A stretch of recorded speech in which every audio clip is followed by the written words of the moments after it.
What's up, guys? Jonathan here, giving you part something to a video series. A lot has happened. I was looking at my last video that has a whole 20 views and going, wow, a lot has happened since I last checked in. So I'm going to go over all those things. Lots of actually cool new stuff on the Jeep. So without further ado, here is El Shit Boxo. Straight away, we got the worn VR10S Evo winch on there. Haven't had a chance really to use other than just like pulling cars around and stuff like that. Haven't used it off-road yet, but excited to. I think come winter here, we'll get some good uses out of that in the snow. Wish I could remember the name of this mount, but if you look up DIY winch mount, they make this, and they also make a version that has a bumper attachment to it, so you can have a full width bumper. I kind of like the stubby one, so that's what I did. I also have a sidewinder hook on here, and I'm still my ARB tree saver in here as well for when I need it, and I don't know, I like that. I thought that was cool. Of course, full frame stiffeners, nothing new there. Underneath here, we do have the Ironman 4x4 sector shaft and steering gear brace. New addition to it. You know, I didn't have any problems with it yet, but I'd rather be safe than sorry. I thought it was a good investment. Currie track bar, Currie steering as always. It's a rough country lift. Daystar extended bump stops, which are cut the length, are chipping away pretty good in there. You can see one's like kind of halved up, but it is what it is for now. Probably have some adjustments on the way for that. Did do Currie joints. You can see a Currie joint there. There's a Currie joint up there. So the rough country joints kept blowing up on me. I don't really mind the rough country lift as far as the control arms themselves go, but the joints are made of Play-Doh, so replace those with something better. It is kind of cold out here. I just realized this. I've been shoveling snow for an hour or two. It didn't help my case. Did the 2x6 rock slider conversion. I got lots of things going on. 2x6 rock slider conversion on here. I do need to get in here and grind down those little pockets that you have to cut off to do this, and I will extend the stiffeners over that, which would be pretty sweet. Get some a little bit more beef. Or the plastics too. Not that anyone really cares, but the plastics are gone as well. I'm waiting for the police to roll in here because I feel like this is bad where I'm parked at. Did this the other day. I know it's janky, but I painted this black because I had rolled the fender for tire clearance and it started to chip away. So did that. Rear bumper too. It's from a company called Ars, or as I shall call it, Anus. Just a stubby bumper. Once again, look up stubby ARES rear bumper ZJ. You'll come across this thing. So did that. I've done some maintenance to it. Intake manifold, water pump, all that crap because she was getting hot. It has not a new, but a new used steering gear and steering pump, which came off a donor that I had just laying around because I had broken mine. So that's on there. Nothing amazing. What else is there to do? Oh, inside and little Procon flag bar, a little Procon flag bar attached to here. Broke the factory grill doing it because I was trying to recess this in here, but I'm not confident enough, so I got a new grill from a junkyard. So I love ZJ's. Junkyard for the win on everything. Inside, I got some Corbus I scored for a good price. I did buy the brackets to make it work, but hell, they're in there, has sliders and everything.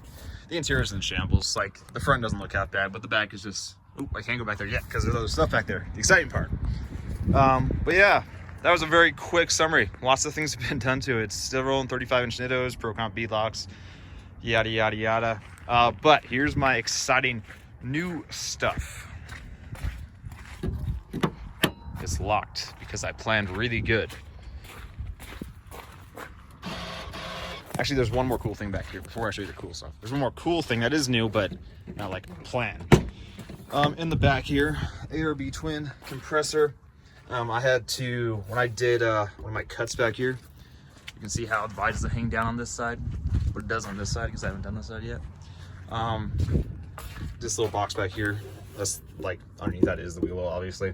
But ARB compressor on top, twin, one hell of a compressor. It ain't cheap, but damn, it's good. It pumps up these 35s and everyone else's 35s super, super fast and reliable, stays cool, love it. But the cool thing is right here, because I actually picked these up last night and I've thought about doing this for a while. They are JK44s. The rear I actually bought, sold to my friend, rebought it back, and then I bought his front he had as well. It's from a Rubicon 44 from a JK. So did that for a couple reasons. Big ring gear. I think it's an 8-9 ring gear on these from the factory. So that's right. Obviously won't be using this or the open carrier, but whatever. Got some other parts I'll be swapping out, and I gotta get lots of stuff for it. I gotta get knuckles and brakes and everything else, hubs to go along with it. But the housings, which are not the easiest thing to come by, are there. I will say one thing real quick on the RES rear bumper. Freaking clearance, Jesus.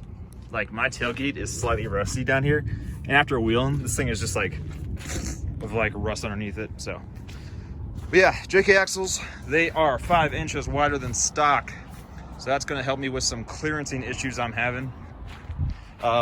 Rear really not a problem. I have to worry about this, which is fine because the rear axle is as far back as humanly possible, and then the front, I'm having issues still despite cutting this off. This big old box used hanging down here. This side not so much, but this side does rub on that, which is weird because this thing has been aligned like 13 different times and I've done so many adjustments to suspension. I feel like it still sits lumpy, but it is what it is. But yeah, JK axles will be wider, and I'm not going to do 40s. That was really my goal, was to do 40s, but I feel like the unibody may be like, no, you can go and break in half for me. So 37s, it's a lighter axle, which is good. Maybe 40s one day, but for right now, we'll get rid of this janky low pinion 30, which is literally bone stock. There's nothing going for it.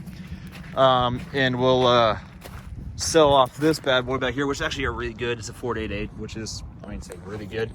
It's exponentially better than anything that would have came in this vehicle. So strength of a 44A, steel housing like a 35, so meh. But yeah, there she is. She's still freaking ugly. She looks actually okay. I'm looking on my phone. Looks pretty good on camera, but in person, it's not the prettiest thing. But lots of good parts on it.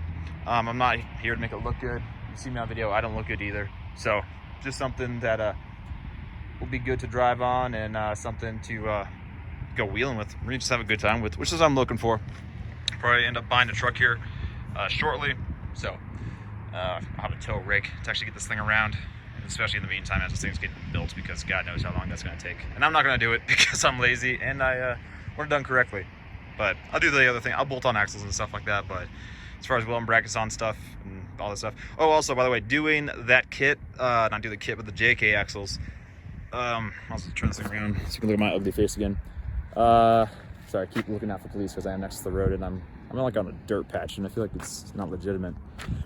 But Arctic Industries makes a kit. They make one for a TJ, which is the same in the front as the ZJ. The rear is slightly different, but we'll sort that out. I'll probably still get the Arctic kit to bolt it on, which will be rad. 37-inch Nittos once again. Love me my Nitto tires. And maybe hydro steer. Definitely lockers, gearing, crawler mount shafts, big brakes. Got to rework the track bar bracket, which is welded to the frame from the stiffeners. There's lots to do. So that's just kind of an update. There's lots of things that have been added to it. So stay tuned. Hopefully